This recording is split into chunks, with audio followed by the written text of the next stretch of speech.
প্রিয় ভিউয়ার্স, আসসালামু আলাইকুম। বাংলাদেশের বৃহত্তম সমুদ্র সৈকত কক্সবাজার থেকে আপনাদের আমি স্বাগত জানাচ্ছি। আমরা দেখতে পাচ্ছি অগণিত দর্শনার্থী এখানে ভিড় জমাইছে এবং আজকের বিকেলটা খুবই মনোরম, আবহাওয়া চমৎকার এবং এখন আকাশ পরিষ্কার থাকার কারণে সূর্যাস্তের দৃশ্য চমৎকারভাবে প্রকাশিত হয়েছে এবং দেখতে পাচ্ছি যারা সৌন্দর্য পিয়াসী মানুষেরা এখানে শিশু কিশোর বৃদ্ধ সমস্ত বয়সের সমস্ত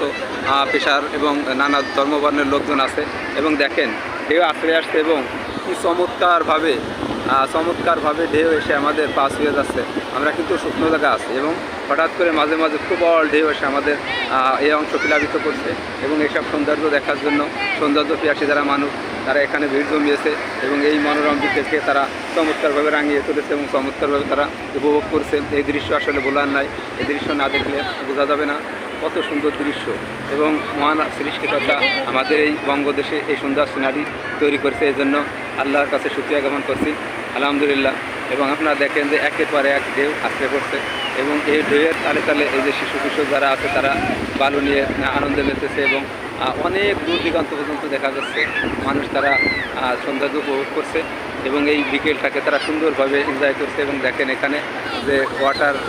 আছে অর্থাৎ এখানে যে বিভিন্ন প্রকার জলযান আছে সেই যানে মানুষ উঠতেছে এবং তারা সৌন্দর্য উপভোগ করছে এবং এখানে আছে টুরিস্ট পুলিশ আছে এবং বিভিন্ন নিরাপত্তা বাহিনীর লোক আছে এবং এখানে নানা প্রকার সৌন্দর্য দেওয়ার জন্য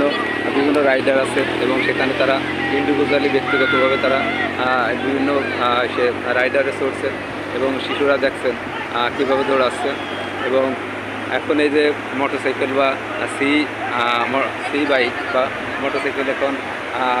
তাদের যারা আরোহী যারা আছে তাদের বোঝার জন্য তারা বিভিন্ন প্রকার চলাফেরা করছে এবং যারা ফটোগ্রাফার যারা আছে তারাও মানুষকে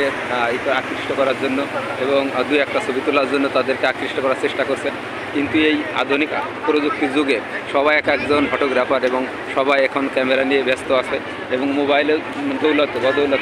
বা মোবাইলের দৌলতে মানুষ এখন ব্যক্তিগতভাবে সবাই একজন করে ফটোগ্রাফার একজন করে জার্নালিস্টের মতো আচরণ করে এবং এখন যারা এই পেশার সাথে জড়িত ফটোগ্রাফির সাথে তারাও কিছুটা তাদের ব্যবসা কিছুটা মন্দ যাচ্ছে এবং তারা ওইভাবে আয় করতে পারছে না। এটাই আছে আমাদের পরিস্থিতি এবং এই সমুদ্র সৈকতে এসে এবং এই সমুদ্র সৈকতে